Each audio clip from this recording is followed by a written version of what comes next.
Fogo. O pior pesadelo de todo piloto, e por motivos que você logo entenderá. Mas, e se o próprio mecanismo criado para controlar essa ameaça se revelar ainda mais perigoso?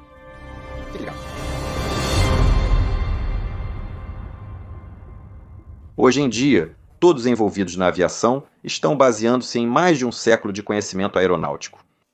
Mas eu raramente volto a esses primeiros dias quando esse conhecimento estava surgindo, razão pela qual, nesse vídeo, estamos entrando em uma máquina do tempo e voltando quase 80 anos para contar a história de dois acidentes da década de 1940 que realmente mudaram a aviação.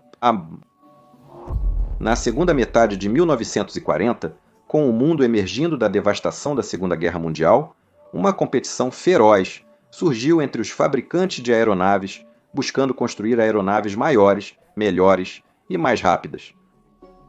Nos Estados Unidos, a Lockheed vinha trabalhando em um grande avião de passageiros pressurizado de 4 motores desde 1937 e seu design se tornou o belo Constellation, que, a propósito, eu já cobri em extensão no meu outro canal, Mentor Now.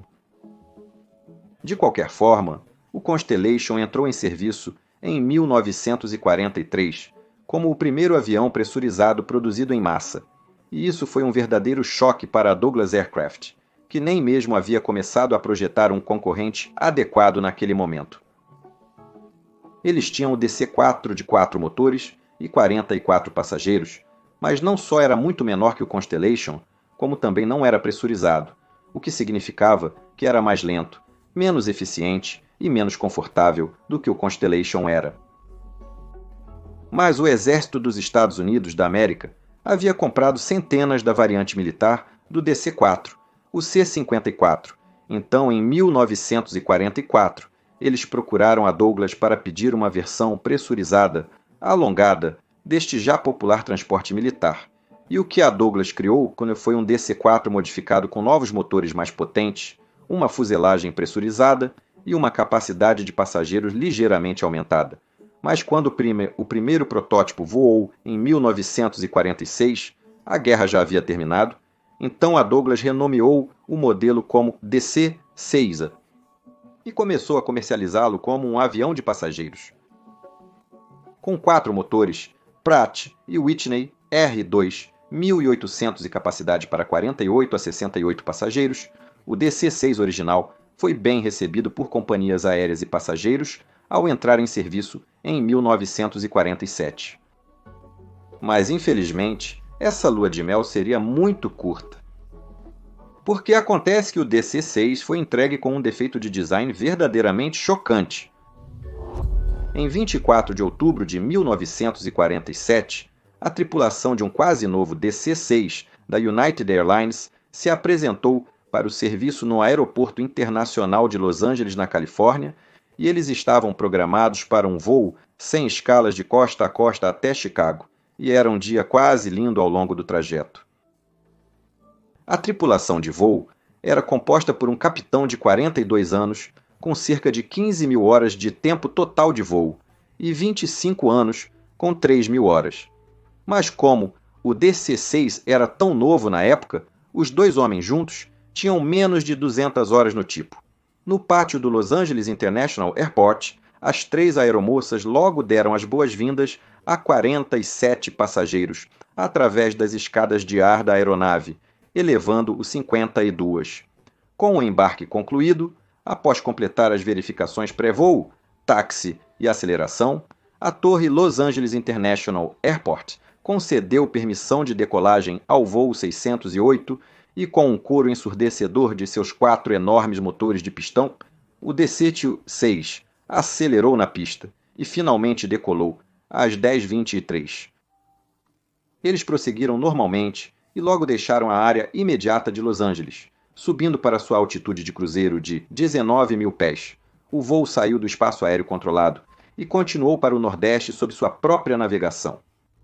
A tripulação de voo se registrou em despachos da United Airlines em pontos de notificação predefinidos, permitindo que a empresa acompanhasse o progresso do voo pelo sul da Califórnia, Las Vegas e sudoeste de Utah. E foi sobre uma área remota de Utah que as coisas começaram a dar muito errado. Mas antes de chegarmos a isso, preciso explicar alguns dos sistemas a bordo do DC-6. O sistema de combustível é o mais crucial para essa história.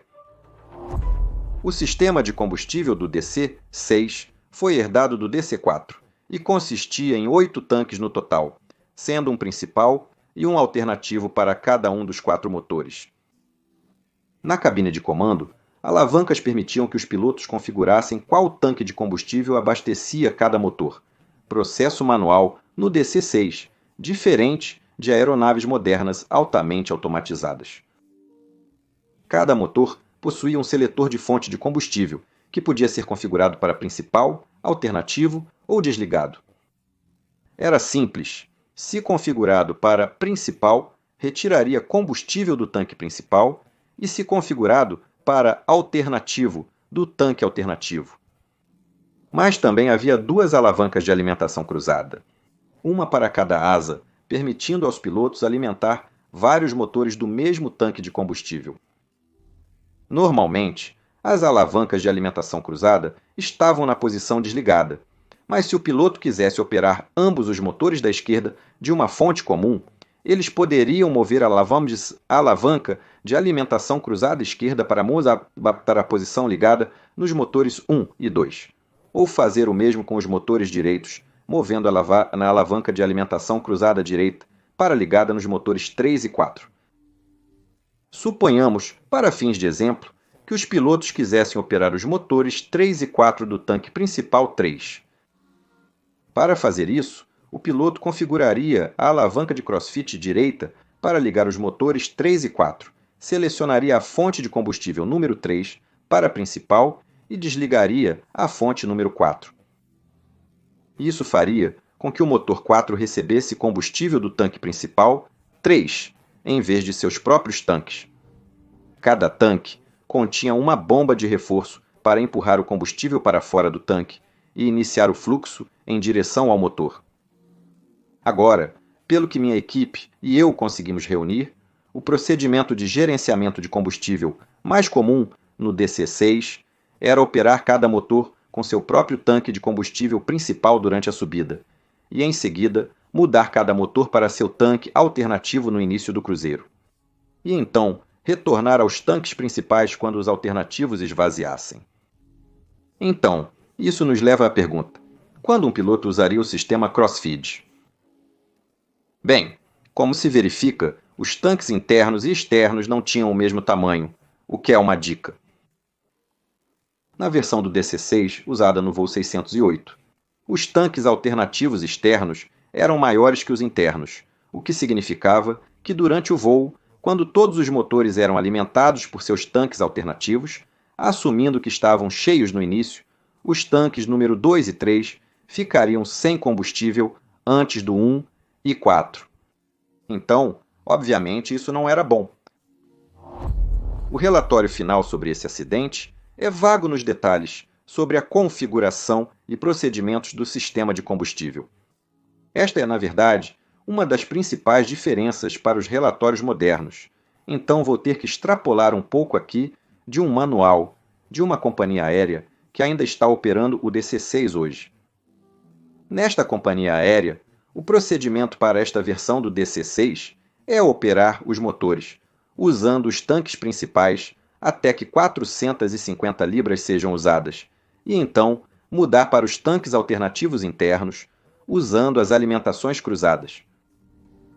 Após um período de tempo não especificado, os pilotos então mudam o motor em funcionamento para cada um de seus tanques alternativos com as alimentações cruzadas fechadas, presumivelmente até que os menores tanques internos fiquem com pouco combustível. E nesse ponto, o procedimento exige que a tripulação opere todos os motores dos tanques alternativos externos, usando as alimentações cruzadas novamente, até que esses tanques também fiquem com pouco combustível, momento no qual eles não voltariam para os tanques principais.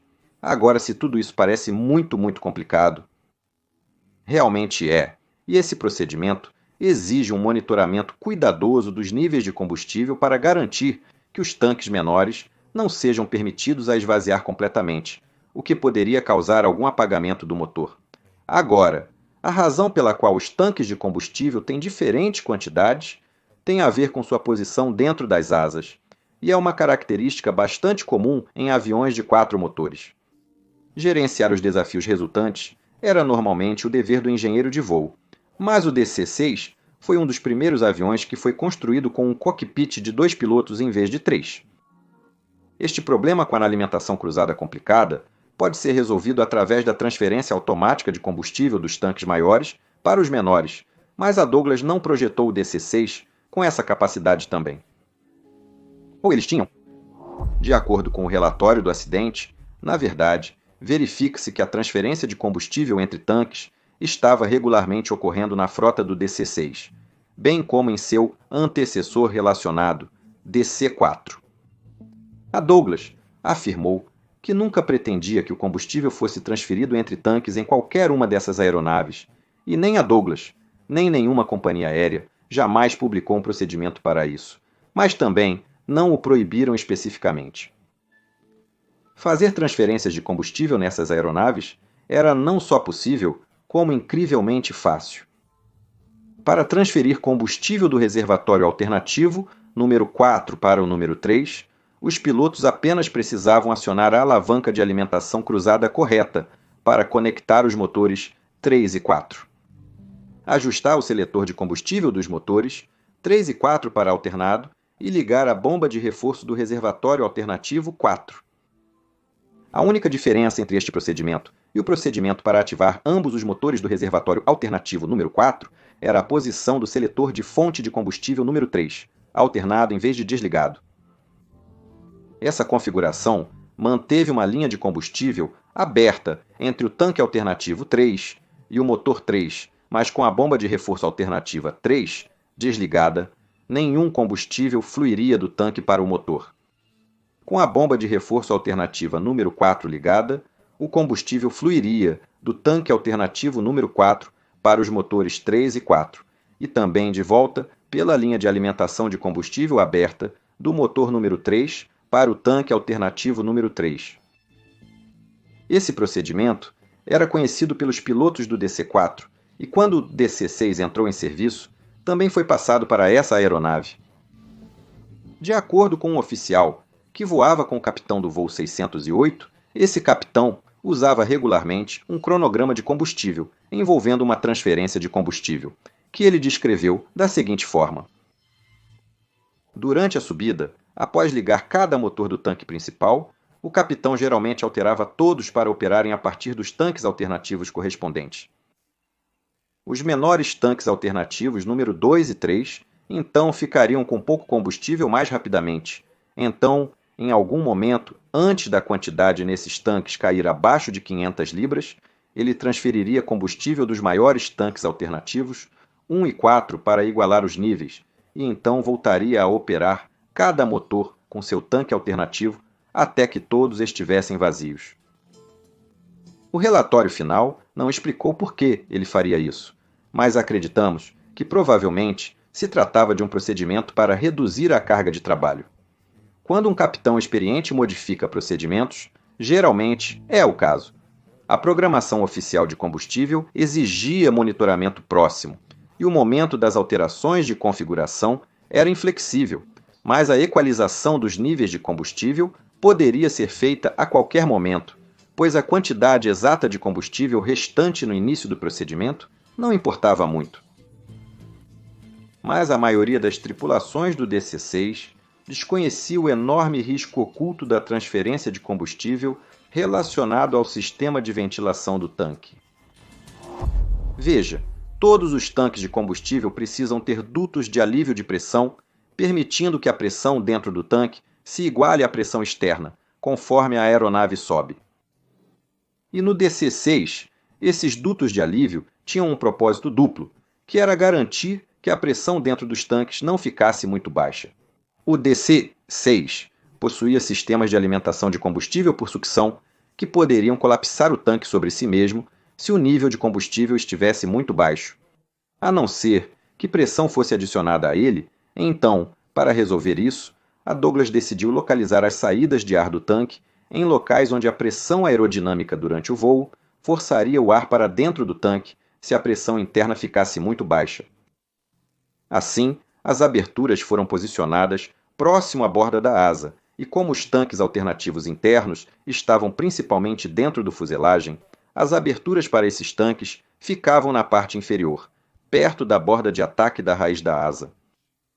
Quando o DC-6 foi projetado, não havia válvula regulando a passagem de ar de dentro para fora do tanque, apenas o contrário. Isso resultou em relatos de combustível respingando pelas saídas de ar do tanque quando os pilotos faziam curvas acentuadas enquanto a aeronave taxiava com os tanques cheios. Como resultado, a Douglas adicionou uma válvula nas saídas de ventilação do tanque que só abriria quando a diferença de pressão entre o interior e o exterior excedesse 2,5 libras. E por que eles fizeram essa modificação? A Douglas obviamente sabia que o combustível às vezes podia escapar das saídas de ventilação do tanque, o que era uma preocupação potencial, dado que todo o sistema de ventilação do tanque foi certificado sob a suposição de que isso nunca poderia acontecer. As normas de certificação da Autoridade de Aviação Civil, precursora da FAA, exigem que as saídas de ventilação e drenagem não terminem em pontos onde a descarga de combustível da ventilação representaria risco de incêndio. Mas a Douglas não testou, na verdade, se o combustível que escapava das saídas de ventilação criaria um risco de incêndio, o que eles e a Autoridade de Aviação Civil alegaram ser porque a possibilidade de combustível escapar das saídas não tinha sido prevista. De qualquer forma, a Autoridade de Aviação Civil certificou a localização das saídas de ventilação do tanque como seguras, com base nessa suposição, que era, para ser honesto, meio ridícula para começar, e, como esperado, também se mostrou totalmente errada. Na verdade, era muito fácil provocar a saída de combustível de qualquer abertura do tanque durante a transferência entre os diferentes tanques. Mas como a transferência de combustível não era uma característica intencional do design do DC-6, mesmo sendo muito fácil de fazer como acabei de mostrar, não havia nenhum tipo de corte automático para evitar que mais combustível fosse bombeado para um tanque que já estava cheio. Se a bomba auxiliar continuasse bombando mais combustível, o combustível começaria a escapar pela ventila de alívio. Na verdade, a única garantia contra isso era o piloto lembrar de desligar a bomba auxiliar antes do tanque-alvo estar cheio. Investigadores descobriram mais tarde que se o piloto do voo 608 tivesse começado a transferir combustível e depois esquecido, o excesso de combustível logo começaria a jorrar pelo respiro do tanque a uma taxa impressionante de 47 litros, ou 12,5 galões por minuto. Isso, obviamente, já era um grande problema por si só, mas fica ainda pior. Um vazamento de combustível deste tamanho na maioria dos respiros do tanque cairia de volta, inofensivo, na corrente de ar e sumiria. Lembra da ventilação alternativa do tanque interno perto da rota da asa que mencionei? Acontece que quando esses respiros vazavam, o combustível fluía para trás ao longo do exterior da fuselagem e depois diretamente para na entrada de ar de combustão do sistema de aquecimento da cabine. Veja, o ar-condicionado no DC-6 era realizado usando um aquecedor movido a gasolina e necessitava de um fluxo constante de ar. Então, a Douglas incluiu uma entrada no exterior da fuselagem perto do local do aquecedor, na cauda, para desviar um pouco de ar do fluxo de ar externo para essa câmara de combustão. E por acaso, essa entrada ela estava quase diretamente alinhada com o respiro de alívio de pressão do tanque alternativo número 3. Então, se o combustível escapasse desse respiro e fluísse para a entrada de ar da cabine aquecedor, esse combustível então iria diretamente para a câmara de combustão do aquecedor, tornando a mistura de ar e combustível muito rica e, portanto, fazendo o aquecedor explodir violentamente. Essa explosão poderia então atear fogo nas paredes da câmara de entrada e poderia até causar a explosão completa da câmara de combustão. Agora, obviamente, era uma falha extremamente grave que não estava em conformidade com a regulamentação da Autoridade de Aviação Civil sobre os respiradouros dos tanques terminarem em algum lugar que não constituísse um risco de incêndio. Mas como a Douglas tinha se esquivado de demonstrar a conformidade do ventilador, esse problema não foi descoberto ou consertado. No voo 608 da United, os pilotos não tinham conhecimento de nada disso. Naquela época não haviam caixas pretas, então não sabemos exatamente o que os pilotos faziam enquanto o voo seguia sobre Utah, mas podemos supor. O capitão provavelmente seguiu sua própria programação de combustível improvisada e, após rodar os motores com os tanques alternativos por um tempo, decidiu igualar os níveis de combustível. Como mencionei antes, ele normalmente se certificava de fazer isso antes que a quantidade de combustível nos tanques alternativos internos caísse abaixo de 500 libras, e segundo os cálculos da minha equipe, se ele começasse a transferência de combustível antes disso, com pelo menos 950 libras ainda restantes nos tanques alternativos internos, então ainda haveria combustível suficiente nos tanques alternativos externos para transbordar completamente os tanques internos, se a transferência fosse esquecida. Novamente, obviamente, não sabemos exatamente o que aconteceu aqui, mas a tripulação provavelmente se distraiu com algo após iniciar o processo de transferência de combustível e, portanto, esqueceu de fechar a alimentação cruzada entre os motores 3 e 4 e desligar a bomba alternativa número 4, após os níveis de combustível terem sido igualados, e, como resultado, a bomba continua empurrando mais combustível do tanque alternativo número 4 para o número 3, até que o tanque transbordou e o combustível começou a jorrar do vente. Esse combustível teria ido direto para a entrada do aquecedor da cabine, que em breve iniciou um incêndio. Na época do ocorrido, a aeronave sobrevoava uma área remota do sudoeste de Utah, com chegada estimada ao Parque Nacional Bryce Canyon às 12h22. Mas às 1221, a equipe de voo informou à central que havia um incêndio no compartimento de bagagem que eles não conseguiam apagar. Os pilotos informaram que fariam um pouso de emergência no aeroporto Bryce Canyon, um campo remoto que servia ao Parque Nacional. Momentos depois, acrescentaram que a cauda estava saindo, indicando problemas no controle de inclinação. Provavelmente, a tripulação pensou que havia um incêndio na bagagem, pois o compartimento de bagagem, equipado com alarme de fumaça, foi o primeiro lugar onde o fogo se espalhou. Porém, na verdade, o fogo estava se propagando por toda a seção da cauda e avançando em direção à parte central da asa pela parte inferior da fuselagem. Isso significava que logo começaram a cair destroços do avião, enquanto ele ainda estava a 26 milhas do aeroporto de Bryce Canyon. E quando estavam a cerca de 20 milhas de distância, testemunhas no chão podiam ver fumaça saindo do avião. A 15 milhas de distância, o fogo também era visível do lado de fora da aeronave, e por volta desse tempo, o fogo havia se espalhado o suficiente para alcançar o sinalizador de emergência desdobrável do DC-6, que era usado para sinalizar uma emergência sem o uso de um rádio. Esses sinalizadores de nitrato de bário eram armazenados em um compartimento na parte inferior da rota da asa direita, e quando acenderam, aceleraram massivamente o incêndio e criaram um brilho que deve ter sido visível por milhas. E como resultado, o fogo também começou a enfraquecer a estrutura do avião nesta área, e uma série de grandes objetos logo caiu do avião, incluindo o aileron de bordo de fuga da asa direita, a porta principal de entrada da cabine, o tanque de suprimento de álcool para os motores com injeção de álcool e uma geladeira da cozinha. Nesse ponto, o fogo provavelmente se espalhou dentro da cabine com tal intensidade que os investigadores acreditaram que todos os passageiros pereceram enquanto o avião ainda estava no ar. Mas os pilotos estavam protegidos no cockpit e às 12h27 transmitiram que podiam conseguir, se aproximando de uma pista. Infelizmente, essa foi a última vez que alguém ouviu algo do voo 608.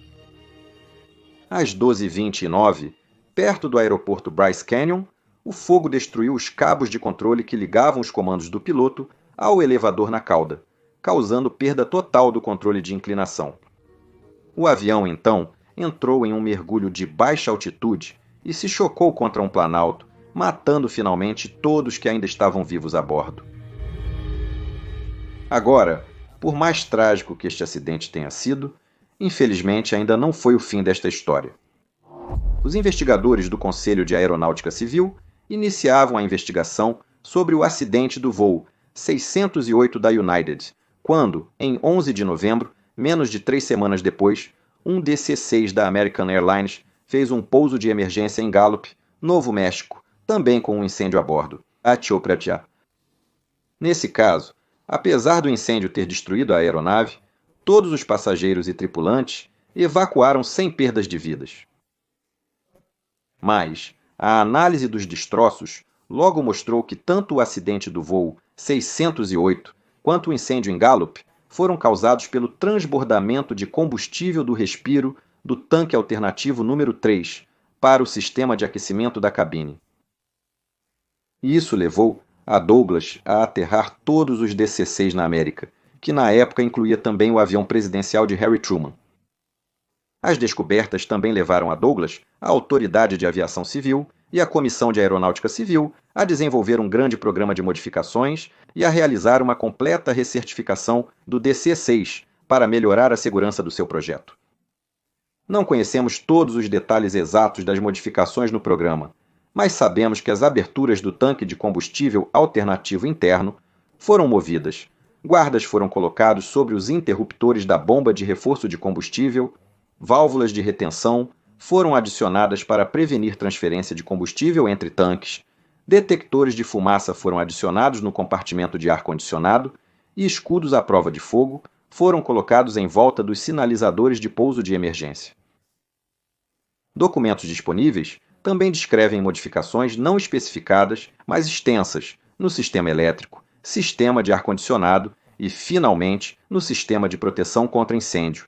Mas o que ninguém sabia era que esse programa de modificação agora introduziu um novo defeito de design, um que logo reivindicaria ainda mais vidas, e esse novo problema envolvia o sistema de extinção de incêndio remodelado. Informação precisa sobre como o sistema foi modificado simplesmente não está disponível, mas parece que a Douglas aumentou o número de extintores de incêndio no compartimento inferior, possivelmente por um fator de 2. Essa mudança exigiu que a Douglas redemonstrasse a conformidade do sistema com um requisito de certificação da Autoridade de Aviação Civil, assegurando que passageiros e tripulantes não seriam expostos a níveis perigosos de agente extintor.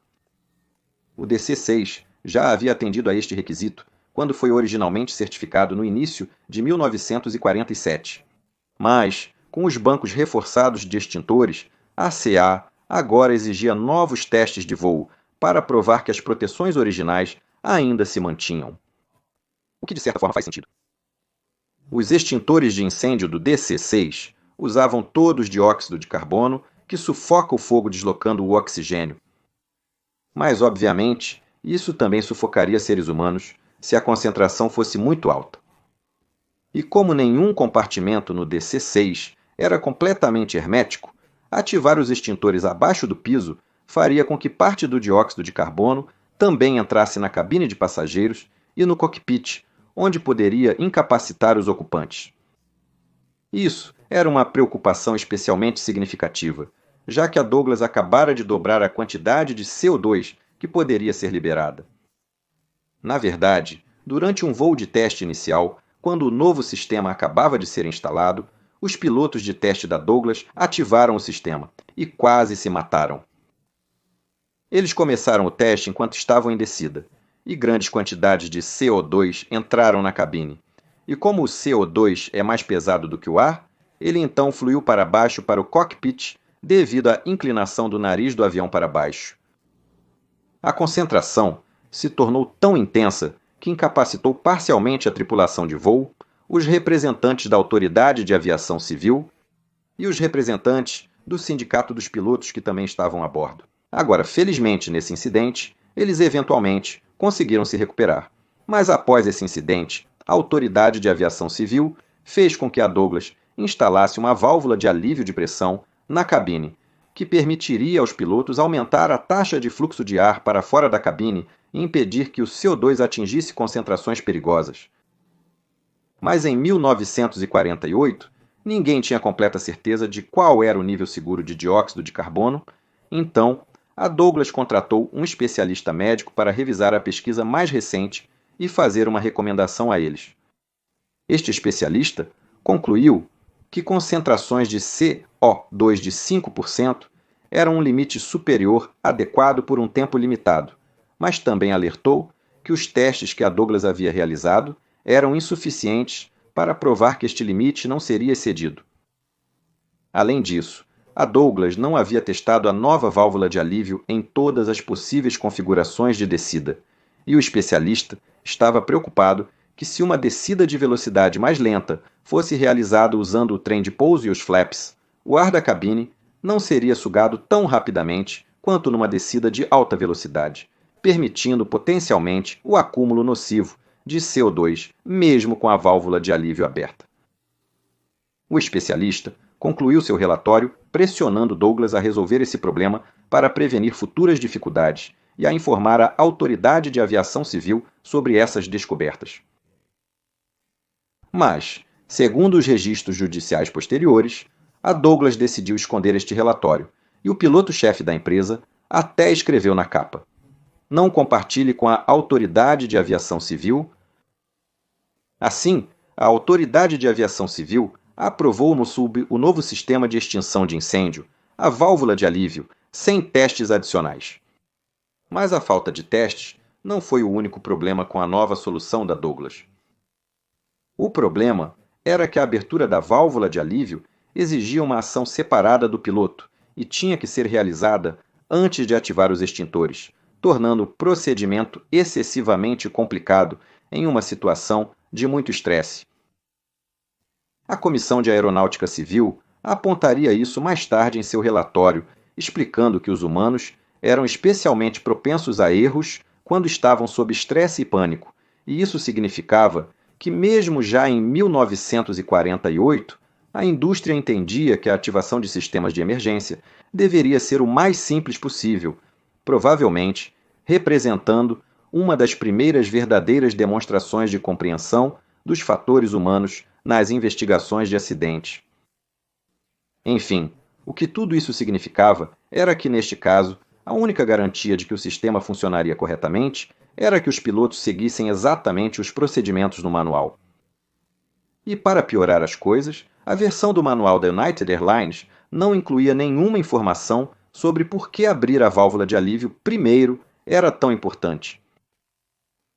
Então você provavelmente pode prever onde isso está indo, e algumas pessoas na época também previram. Em abril de 1948, após o retorno do DC-6 modificado ao serviço, a Associação de Pilotos de Linha Aérea escreveu à Autoridade de Aviação Civil pedindo máscaras de oxigênio à prova de fumaça de rosto inteiro, em parte devido ao risco de incapacitação por agentes extintores de incêndio. Nos anos 40, as máscaras de oxigênio dos pilotos eram de reinalação, misturando oxigênio com o ar ao redor, ao invés de fornecer oxigênio puro, similar às máscaras de passageiros atuais. Porém, isso indicava que essas máscaras eram úteis somente em caso de despressurização, não protegendo contra fumaça ou gases. O sindicato considerou a medida insuficiente e a Autoridade de Aviação Civil concordou em estudar a possibilidade de implementar máscaras de oxigênio à prova de fumaça, como as atuais. Mas esse estudo ainda estava em andamento quando os eventos se intensificaram ainda mais. Em 13 de maio de 1948, um Trans World Airlines Constellation fez um pouso de emergência em Missouri após os pilotos serem parcialmente incapacitados pelo CO2 dos extintores de incêndio. Durante a investigação desse incidente, um voo de teste quase teve o mesmo destino, o que levou a Associação de Transporte Aéreo, um grupo da indústria, a enviar um telegrama urgente no dia 10 de junho para várias companhias aéreas, descrevendo o problema no Constellation e alertando que eles tinham motivo para acreditar que um incidente semelhante poderia acontecer no DC-6 também. Mas a ATA não havia consultado a Douglas antes de emitir esse aviso, e Douglas respondeu bastante irritado no dia 15 de junho com um telegrama próprio, que lembrava que o DC-6 havia passado em todos os testes de fumaça e fuligem com resultados totalmente satisfatórios, e por isso a Douglas exigiu que a ATA retirasse seu aviso, o que a ATA também fez.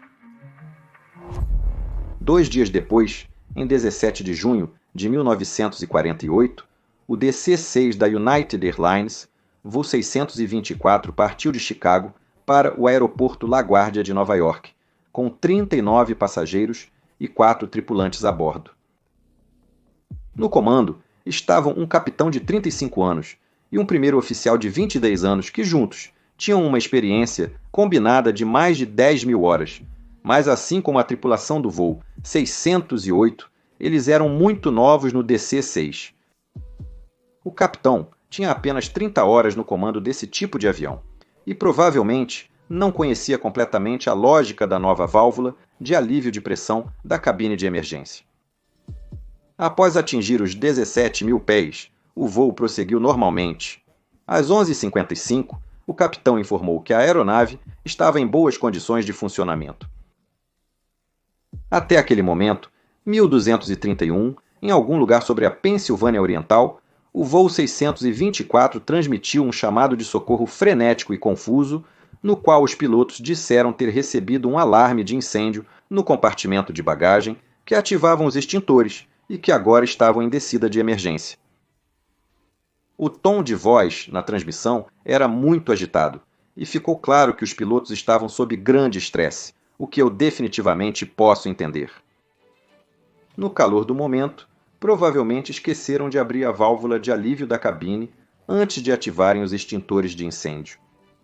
E como resultado, dióxido de carbono acumulou na cabine durante a descida de emergência, causando a incapacitação parcial ou total dos pilotos. Testemunhas viram o avião voando erraticamente por cerca de 10 minutos, sobrevoando o aeroporto de Sunbury a 4.000 pés, sem tentar pousar antes de descer em direção a uma região montanhosa. A aeronave chegou a uma distância de 500 a 1.000 pés do solo perto de Shamokin, antes de entrar numa leve curva à esquerda em direção a um terreno ainda mais alto, onde foi vista voando apenas 200 pés acima do solo, perto da cidade de Mount Carmel. A aeronave virou abruptamente para a direita e subiu acentuadamente, mas já era tarde demais. Logo se chocou contra linhas de alta tensão e se espatifou contra uma encosta de montanha arborizada, destruindo-se completamente, matando todos os 43 passageiros e tripulantes. Após o acidente, a Comissão de Aeronáutica Civil determinou que a tripulação deve ter ficado incapacitada, pois voaram por 10 minutos sem fazer chamadas de rádio, sobrevoando vários locais adequados para pouso de emergência, e manobrando em direção a terrenos altos que deveriam ter sido claramente visíveis para eles. Foram encontradas funções normais de qualquer sistema de aeronaves, exceto para o detector de incêndio de bagagens que, infelizmente, emitiu um falso alarme, algo que era muito comum naquela época. Em seu relatório final, a Comissão de Aeronáutica Civil criticou a Douglas Aircraft por projetar um sistema de emergência que era muito complexo para ser confiável em uma emergência real e por minimizar o risco de incapacitação por CO2 no DC-6. Eles também criticaram Douglas por não provar a eficácia de suas salvaguardas em todas as configurações de descida, após testes confirmarem que o especialista médico estava certo sobre o risco de contaminação por CO2, mesmo com a válvula de alívio aberta em uma descida de alta resistência. O sistema de extinção de incêndios foi então redesenhado para que a válvula de alívio da cabine e os extintores pudessem ser ativados usando um único interruptor, e Douglas aumentou o número de ventilações para garantir que o CO2 fosse adequadamente evacuado em todas as possíveis configurações. Além disso, a Autoridade de Aviação Civil também exigiu máscaras de oxigênio à prova de fumaça de rosto inteiro para todos os pilotos de DC-6, o que desde então se tornou o padrão em toda a indústria. Agora, Douglas acabou perdendo uma ação judicial movida pelas famílias das vítimas, e foi obrigada a pagar uma multa recorde depois que seus advogados de defesa foram pegos tentando apagar as palavras. Não discuta com a autoridade de aviação civil da capa do relatório médico antes de apresentá-lo como evidência.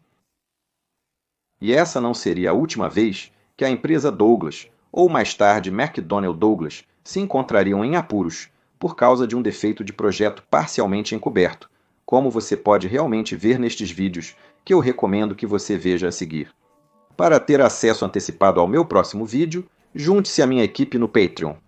Lá, poderemos discutir suas perguntas em nosso próximo encontro virtual no Zoom. Sou Peter Hernfeldt. Você está assistindo Mentor Pilot. Tenha um dia absolutamente fantástico e nos vemos na próxima vez. Tchau.